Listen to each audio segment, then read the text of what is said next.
दृष्टि आईएएस के in focus programme में एक बार फिर आपका स्वागत है। मेरा नाम है मनीष।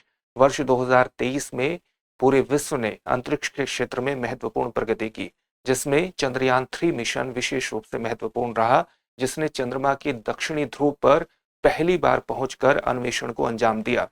वर्ष 2024 के वे कौन से रोमांचक अंतरिक्ष मिशन हैं जिन पर हमारी जानकारी दुरुस्त होनी चाहिए, आज इन फोकस में इसी टॉपिक पर चर्चा करेंगे। इसलिए हमारे टॉपिक का नाम होगा वर्ष 2024 के रोमांचक अंतरिक्ष मिशन। सबसे पहले देखते हैं कि इस टॉपिक के अंतर्गत हमारी चर्चा के क्या पक्ष होंगे। सबसे पहले हमने उस खबर को जान लिया है जिसके कारण ये पूरा टॉपिक चर्चा में है।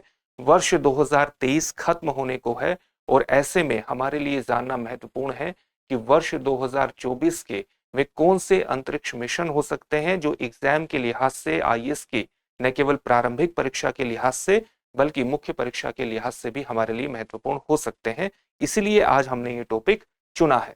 ऐसे 6 मिशन हैं जो आपकी परीक्षा के लिहाज से और सामान्य जानकारी के दृष्टिकोण से भी महत्वपूर्ण है। इनमें 4 मिशन नासा जो अमेरिका की स्पेस एजेंसी है उससे जुड़े हुए हैं। वे कौन कौन से हैं? Europa Clipper, Artemis second, Viper, lunar trailblazer और प्राइम 1। इसके अलावा जापान एरोस्पेस एक्सप्लोरेशन एजेंसी का MMX जो वस्तुतः मंगल ग्रह के चंद्रमा के अन्वेषण से संबंधित है, और उसी प्रकार से यूरोपियन स्पेस एजेंसी का हेरा मिशन भी बेहद महत्वपूर्ण है। अंत में आपके लिए एक अभ्यास प्रश्न होगा जिसका उत्तर आपको कमेंट बॉक्स में कमेंट करके देना होगा। जैसा कि आप जानते हैं कि ये पूरा विषय आईएएस की मुख्य परीक्षा के सामान्य अध्ययन प्रश्न पत्र 3 से जुड़ता है। उसके साइंस एंड टेक्नोलॉजी, विज्ञान एवं प्रौद्योगिकी जैसे खंडों से जोड़ करके आप उसे देख सकते हैं। तो चलिए शुरुआत करते हैं। सबसे पहले नासा के यूरोपिया क्लिपर मिशन को देखते हैं। वस्तुतः ये एक अंतरिक्ष यान मिशन है और इसके माध्यम से बृहस्पति के सबसे बड़े चंद्रमाओं में से एक यूरोपा का अध्ययन करना इसका महत्वपूर्ण उद्देश्य है। ऐसा माना जाता है कि पृथ्वी का जो चंद्रमा है, पृथ्वी के चंद्रमा से इसका आकार थोड़ा छोटा है और इसकी जो सतह है वो बर्फीली है, बर्फ से बनी है, बर्फ की शीटों से बनी है। उसी तरह से इन बर्फ शीटों के नीचे वैज्ञानिकों का मानना है कि बहुत बड़े स्तर पर खारे पानी के महासागर होने की संभावना है, जिनमें पानी की मात्रा पृथ्वी पर स्थित सभी महासागरों के मात्रा से लगभग 2 गुना हो सकती है। इसी तरह से वैज्ञानिकों का यह भी मानना है कि एक्स्ट्रा टेरेस्ट्रियल यानी स्थल पार एक ऐसा स्थान हो सकता है, अगर पृथ्वी के स्थान को छोड़ दे, जहां पर जीवन की उपयुक्त दशाएं मिलने की संभावना है और इसलिए इसके अन्वेषण की महत्वपूर्ण आवश्यकता है। इस मिशन के दौरान यूरोपा क्लिपर अंतरिक्षयान यूरोपा की लगभग 50 बार, इसके आसपास 50 बार उड़ान भरेगा और इसकी बर्फ शैल, इसकी सतह की जियोलॉजी यानी भूविज्ञान और उप सतह महासागरों का अन्वेषण करने का प्रयास करेगा। यह एक 21 दिवसीय मिशन होगा और स्पेसएक्स फाल्कन हैवी रॉकेट पर लॉन्च किया जाएगा। वर्ष 2030 में इसके बृहस्पति सिस्टम, जो बृहस्पति की पूरी प्रणाली है, उसके उपग्रहों को मिलाकर उसमें प्रवेश करने की संभावना है। इसी प्रकार से एक महत्वपूर्ण कार्यक्रम नासा का है आर्टेमिस सेकंड।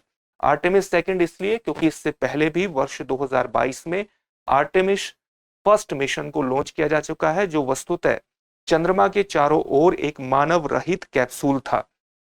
इस बार इसके अंतर्गत मानव एक चालक दल शामिल होगा और इस दिशा में उठाए जाने वाला यह पहला कदम है, यानी पहला चालक दल मिशन होगा जो 10 दिवसीय होगा और इसके माध्यम से 4 अंतरिक्ष यात्रियों को भेजा जाएगा। वस्तुतः इसका जो नाम पड़ा है वो ग्रीक माइथोलॉजी पर पड़ा है, ग्रीक पौराणिक कथाओं के आधार पर पड़ा है, और ग्रीक पौराणिक कथाओं में अपोलो की जुड़वा बहन के नाम पर इसका नाम आर्टेमिस है।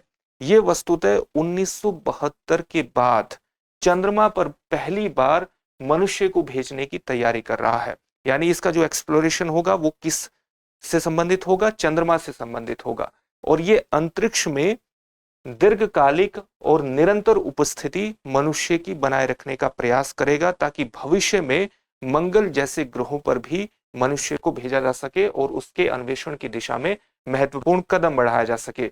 आर्टेमिस सेकंड जो है, जैसा कि आपको बताया, चंद्रमा की कक्षा में अंतरिक्ष यात्रियों को भेजेगा, चंद्रमा की कक्षा में, और इसके नवंबर 2024 में लॉन्च होने की संभावना है।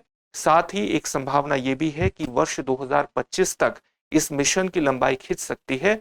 वो डिपेंड करेगा, वो निर्भर करेगा कि इससे संबंधित जो गियर है, जो महत्वपूर्ण प्रणालियां हैं, जो महत्वपूर्ण गियर है, जैसे स्पेस सूट है, एक ऑक्सीजन उपकरण है, वे तैयार हो पाते हैं उस समय तक या नहीं हो पाते हैं।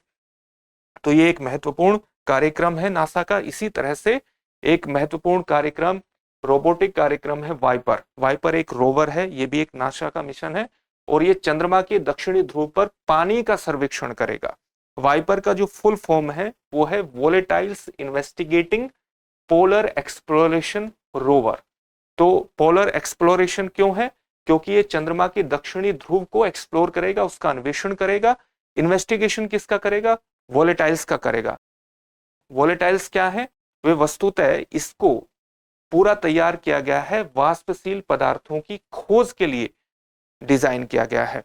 वाष्पशील पदार्थों की खोज का क्या मतलब हुआ कि चंद्रमा के तापमान पर पानी और कार्बन डाइऑक्साइड की तरह वाष्पीकृत होने वाले अणुओं की तरह के, जिस तरह से चंद्रमा के तापमान पर पानी और कार्बन डाइऑक्साइड पूरी तरह से वाष्पीकृत हो जाते हैं, उसी तरह के अणुओं की खोज के लिए ये डिजाइन किया गया है। ऐसे ही वाष्पशील पदार्थों की खोज के लिए इसको डिजाइन किया गया है।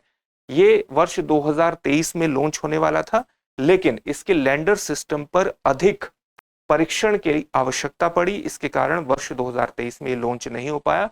अब ये वर्ष 2024 में लॉन्च होगा।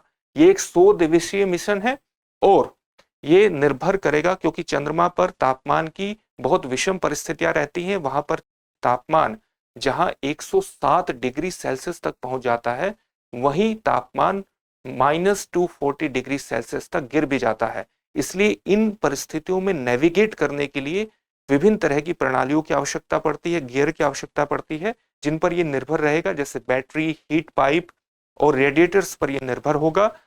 नवंबर 2024 में संभावना है कि इसे चंद्रमा की सतह पर उतारा जाएगा। एक और महत्वपूर्ण मिशन है नासा का, लूनर ट्रेल ब्लेजर और प्राइम 1।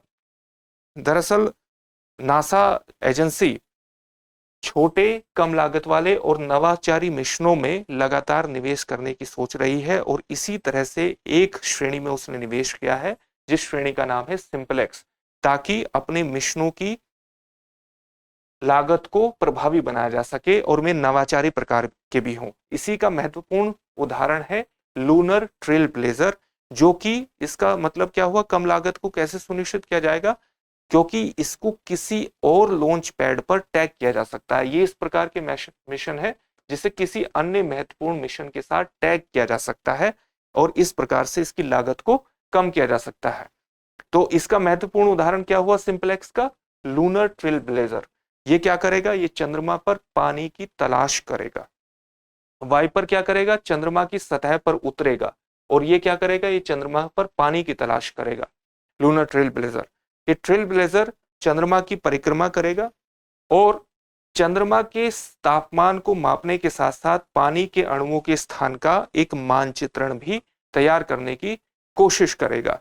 2024 की शुरुआत तक इसके तैयार होने की संभावना है, और क्योंकि ये इसको किसी अन्य मिशन के साथ टैग किया जाएगा, तो इसकी जो किस समय पर इसको लॉन्च किया जाएगा, इसकी संभावना दूसरे मिशन पर डिपेंड करती है। वो कौन सा मिशन है जिस पर इसको टैग किया जाएगा? वो है प्राइम 1 मिशन।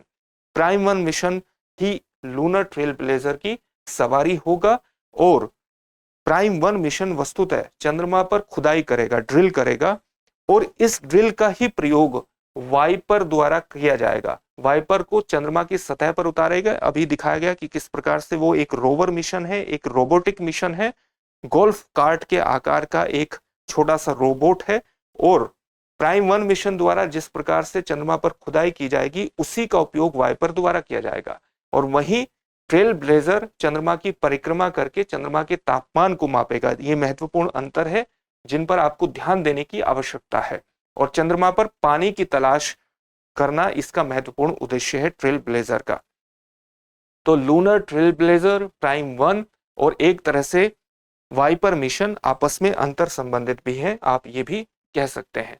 इसी तरह से जापान एरोस्पेस एक्सप्लोरेशन एजेंसी का एक महत्वपूर्ण मिशन है जो कि मंगल के चंद्रमा के अन्वेषण से संबंधित है, यानी मार्शियन मून एक्सप्लोरेशन से संबंधित है।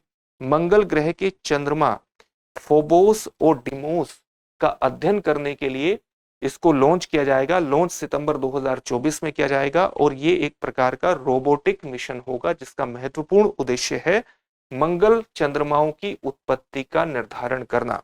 वस्तुतः फोबोस और डिमोस के बारे में वैज्ञानिकों में एक अनिश्चितता का कारण यह है कि वैज्ञानिक ये पता लगाना चाहते हैं कि वस्तुतः ये पूर्व क्षुद्र ग्रह हैं, यानी ये पहले उत्पन्न हुए एस्टेरॉइड्स हैं जो मंगल की गुरुत्वाकर्षण शक्ति के कारण उसकी कक्षा में स्थापित हुए हैं या किसी तरह के मलबे से इनका निर्माण हुआ है और ये पहले से ही मंगल ग्रह की कक्षा में स्थापित है। इन स्थितियों का पता लगाने के कारण भी एक महत्वपूर्ण कारण है कि इस मिशन को लॉन्च किया जा रहा है और वैज्ञानिकों में यही निश्चितता का अभाव है कि ये पूर्व क्षुद्र ग्रह है या मलबे से इनका निर्माण हुआ है। ये 3 वर्ष है, 3 वर्ष तक मंगल ग्रह के चारों ओर चक्कर लगाएगा और फोबोस की सतह पर इसको उतारा भी जाएगा। फोबोस की सतह पर उतर करके ये नमूनों का एकत्रण भी करेगा पृथ्वी पर लौटने से पहले। ये महत्वपूर्ण मिशन है। उसी प्रकार से एक महत्वपूर्ण मिशन है यूरोपियन स्पेस एजेंसी का हेरा मिशन। हेरा मिशन क्या करेगा? ये 2 क्षुद्र ग्रहों, क्षुद्र ग्रह कौन कौन से हैं? डिडिमोस, डिमोर्फोस, डिडिमोस डिमोर्फोस क्षुद्र ग्रह प्रणाली पर पहुंचने का एक मिशन है। डिडिमोस डिमोर्फोस क्या है? ये छोटा क्षुद्र ग्रह है जिसका जो व्यास है वो 160 मीटर के बराबर है और इसी प्रकार से जो डिडिमोस है इसका व्यास 780 मीटर के आसपास है।